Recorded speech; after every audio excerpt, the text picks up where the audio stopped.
Don't miss these 5 critical items on your next home inspection on this episode of Real Combos in Real Estate.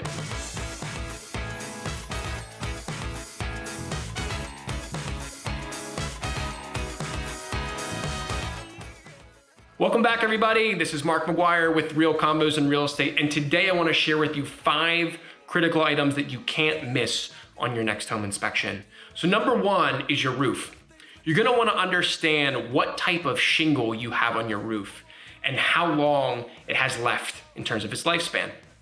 So there's 2 main types of shingles that we commonly see. We have 3-tab shingles and we have dimensional style shingles. And the preferred style is the dimensional style shingle simply because of its wind resistance rating. But what you want to know is that there's anywhere from 20 to 25 years is what the average lifespan is going to be for those shingles, and you're going to want to understand how much life is remaining on those shingles.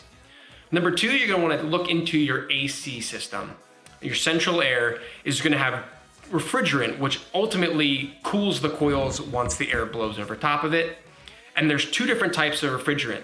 There's R22 and there's 410A. The R22 is an older style of refrigerant. It's harder to come by and it's more expensive. So if you have an R22 system, it's going to be more expensive to maintain over time. The gold standard as of today is 410A. Number 3, we're going to take a look at the heater. And the heater and the air conditioning unit can sometimes be combined. Sometimes you have dual modalities, meaning you have a air conditioning system and a boiler. And the heater, there's a boiler and there's a furnace style. So the furnace heats the hot air and then blows it through ducts. A boiler heats hot water and then pushes that and pumps that through pipes throughout your home.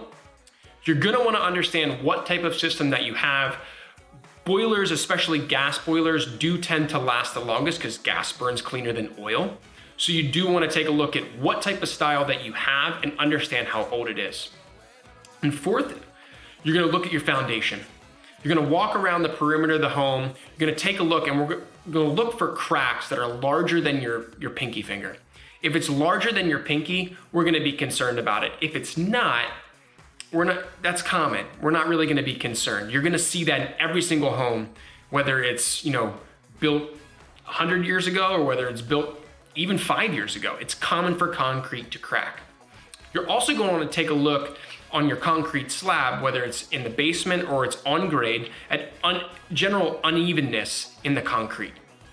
If there's something that looks out of place, ask the question and look into it. And finally, 5th, we're going to look at the electrical system. Most homes nowadays are built with circuit breakers, which is the most common way to go and trip power in the event in which you have a short. Older homes do have a system called fuses, and sometimes they're known as bus fuses. They're kind of like light bulbs they screw in. And once that fuse blows, that circuit will no longer work until you replace the fuse. The circuit breaker trips to the left or to the right, depending upon your system, and you can trip it back and then restore power. So you're gonna wanna take a look at your fuse type and or your circuit type, and then finally, what type of wire do you have? You want to see Romex. What you don't wanna see is knob and tube. Knob and tube is really looked at unfavorably to insurance companies, and they may charge you a premium to insure it. Hope this was helpful. This is Mark McGuire with Real Combos in Real Estate.